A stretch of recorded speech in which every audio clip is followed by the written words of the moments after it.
Something that I don't think we've talked about so much, but is often like a part of every project, is client feedback. How do you kind of sometimes manage client feedback and incorporate it into the project to meet their needs? Yeah, I mean, this comes back to project management as a facet of customer service too, Right. right? So there's definitely like the like mechanical details of feedback, of like keeping it organized, making sure you address it, everything. But for the most part, I think it comes back to the customer service aspect. Okay, like where's the feedback coming from? Is it we just want to make some tweaks here or there, or maybe there was some sort of miss or something needs to get fixed.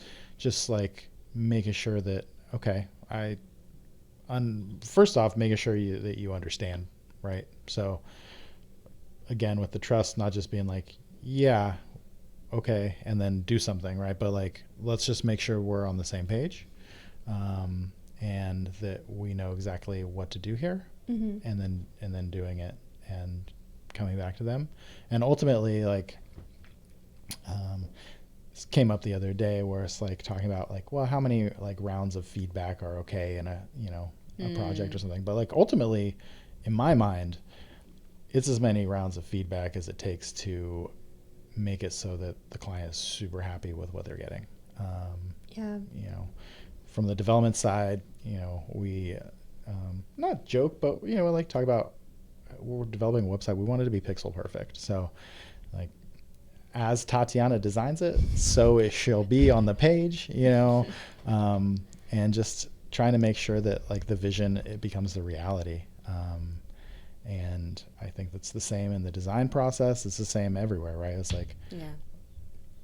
we want to make this perfect. So if you're not happy, we're gonna make it happen. Yeah.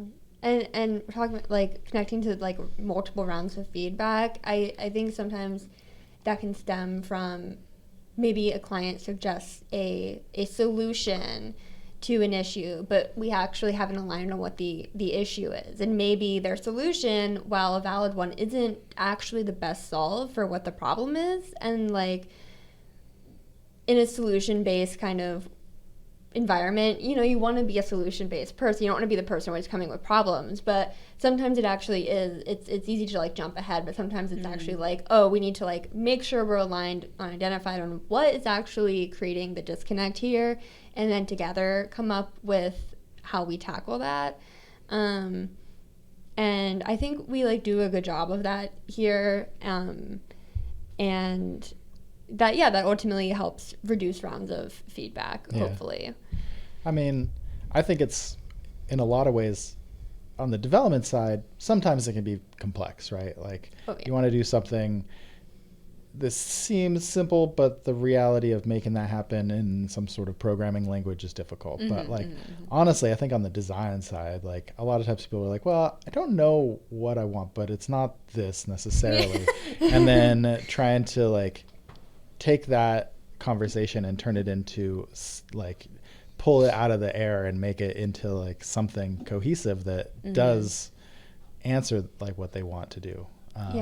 Like that seems like a harder job, and one that I'm always amazed when the design team does make that happen. So it is challenging. I will admit that it is challenging. Kind of what you just touched on as well, with like sometimes a client having an idea and not necessarily knowing, because they're not experts in it, the complexity behind it.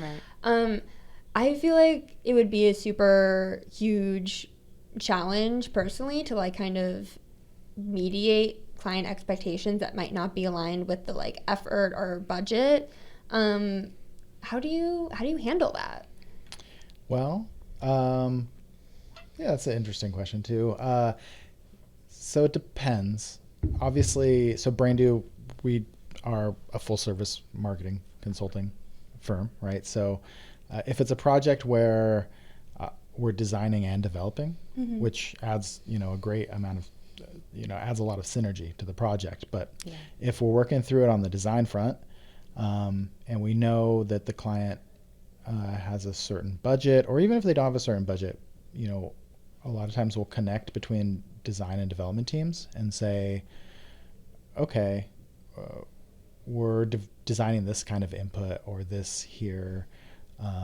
Connect with the development team who will flag that, okay, this aspect maybe is not adding, like, it's a cool like widget, or it like looks interesting, but if we tweak it this way or that way, it could streamline the development aspects of it significantly. And then, on occasion, what we'll do is provide that kind of visibility and clarity to the client we're working with, right? So maybe we give 2 design treatments and we mention that, like, there's 2 options here. This one would take more time to develop or to track or to do whatever. And just have that kind of transparency to kind of talk through, make it fit with their budget, make it fit with their expectations, and just find something that everybody's happy with and hits that middle ground. Yeah.